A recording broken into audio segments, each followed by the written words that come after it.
بسم اللہ الرحمن الرحیم۔ حدیث نبوی۔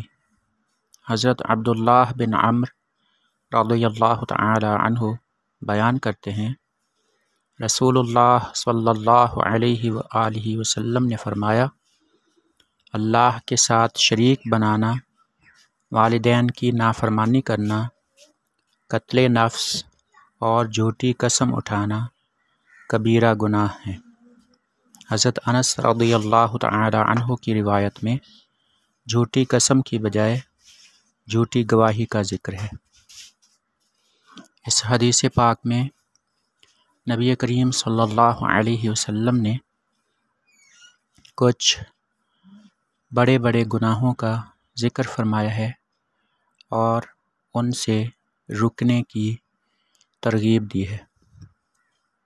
سب سے پہلا گناہ شرک ہے، یعنی اللہ کی ذات، صفات، اسماء اور اللہ پاک کی ذات و صفات کے تقاضوں میں کسی دوسرے کو شریک ٹھہرانا۔ یہ ایک ایسا گناہ ہے اور جرم ہے کہ جو کفر میں شامل ہے اور اس کی بخشش نہیں ہے۔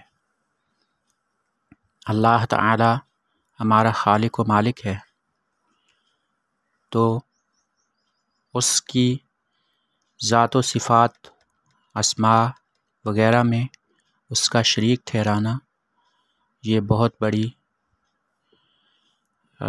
بدقسمتی کی بات ہے اور اس سے پرہیز ضروری ہے۔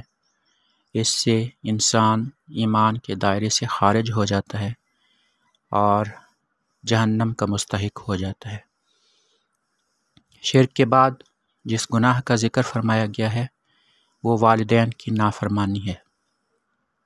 قرآن مجید میں بھی شرک کے بعد والدین کی نافرمانی سے روکا گیا ہے۔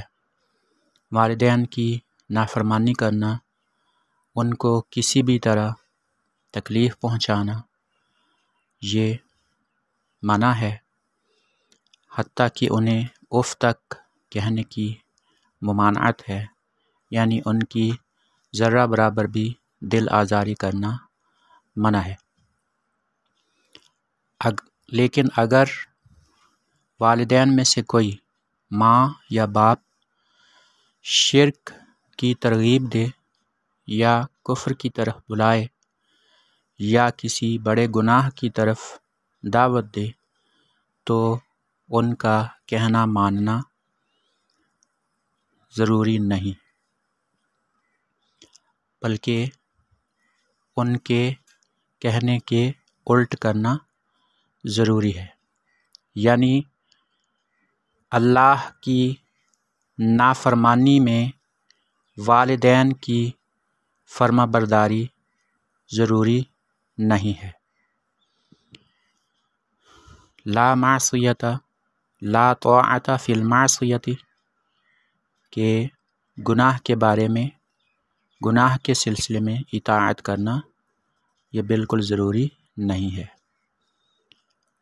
تیسری بات قتل نفس ہے، یعنی کسی انسان کو قتل کر دینا، خواہ وہ چھوٹا ہو یا بڑا ہو، مرد ہو یا عورت ہو، آزاد ہو یا غلام ہو، کسی کو بغیر کسی اس کی غلطی کے قتل کرنا یہ بہت بڑا گناہ ہے۔ یہاں تک کہ کسی غیر مسلم ذمی کو بھی قتل کرنا یہ بھی قابل سزا جرم ہے۔ کوئی آدمی اگر حدود اللہ کے توڑنے کا مرتکب ہوتا ہے تو قانون کو ہاتھ میں لینے کی بجائے عدالت سے رجوع کرنا چاہیے۔ عدالت اور حکومت اس کے قتل کی مجاز ہے۔ جو چوتھی بات فرمائی گئی ہے وہ جھوٹی قسم سے متعلق ہے۔ جھوٹی قسم اٹھانا، اس کے لیے حدیث پاک کے الفاظ میں یمین غموس کا لفظ آیا ہے، الفاظ آئے ہیں، جھوٹی قسم اٹھانا بھی بہت بڑا گناہ ہے،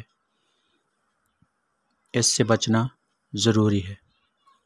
بعض صورتوں میں یمین کا کفارہ ہوتا ہے اور بعض صورتوں میں اس کا کفارہ صرف توبہ کرنا ہوتا ہے۔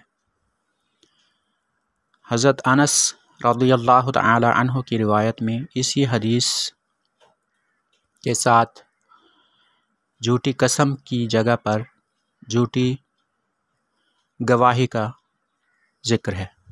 جھوٹی گواہی بھی بہت بڑا گناہ ہے۔ اللہ پاک نے گواہی چھپانے اور جھوٹی گواہی دینے سے منع فرمایا ہے۔ اللہ پاک عمل کی توفیق عطا فرمائے۔